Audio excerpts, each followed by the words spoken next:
જૂનાગઢ જિલ્લાના વંથલીમાં ખેડૂતોએ હોબાળો મચાવ્યો। ટેકાના ભાવે તુવેરની ખરીદી ચાલી રહી છે। એક તો ખેડૂતોને તુવેરના પૂરતા ભાવ નથી મળી રહ્યા, તેવામાં હવે ટેકાના ભાવે ખરીદી માટે રજીસ્ટ્રેશન ફેલ થતા ખેડૂતો રોષે ભરાયા।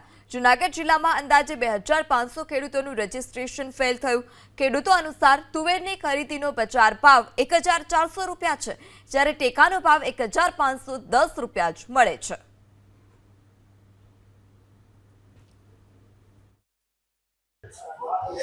मारे 6 થી 7 वीघानी तुवेर हती, तो तुवेर में टेकाना भाव हता 1510 रुपया અને મારે ઈ બજારમાં વેચવી પડી। મારું આ ફોર્મ રદ થવાથી 1400 રૂપિયામાં, તો મને 110 રૂપિયાની નુકસાની થયેલ છે।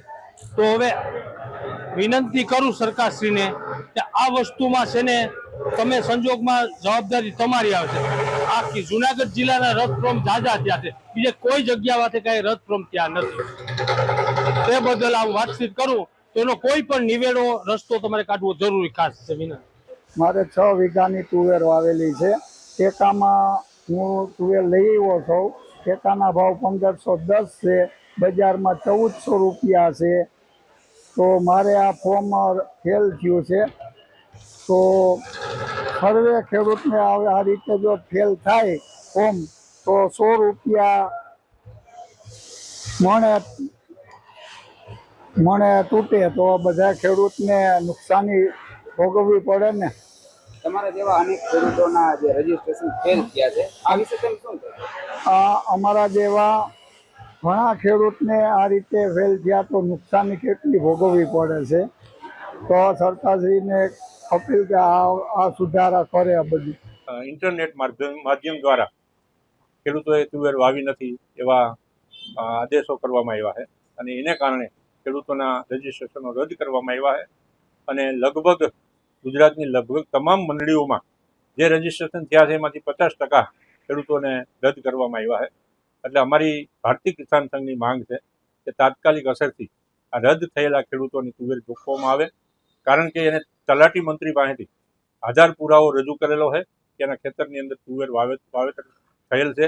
7/12ના દાખલા રજૂ કર્યા છે, બેંકની પાસબુક રજૂ કરી છે। આ તમામ આધાર પુરાવો રજૂ કર્યા પછી જ એનું રજીસ્ટ્રેશન થયેલ છે। એટલે રજીસ્ટ્રેશન થયેલા ખેડૂતોની તુવેર જોખવામાં આવે એવી અમારી ભારતીય કિસાન સંઘની માંગ છે। આવતા દિવસોની અંદર જો અમારી માંગ નહીં સંતોષાય તો ના છૂટકે ખેડૂતો રોડ ઉપર આવશે અને જન આંદોલન કરશે। તો જૂનાગઢમાં તુવેર પકવતા ખેડૂતોના આક્રોશ મુદ્દે ભાજપ નેતા હિતેન્દ્ર પટેલનું નિવેદન। ખેડૂતોને ફરીથી તુવેરનો પાક રજીસ્ટ્રેશન કરી શકાશે। સરકારે કેટલાક શંકાસ્પદ રજીસ્ટ્રેશન સ્થગિત કર્યા છે। સાચા ખેડૂતોને ટેકાના ભાવે તુવેર વેચવાની તક મળે તે માટે સ્થગિત કર્યા।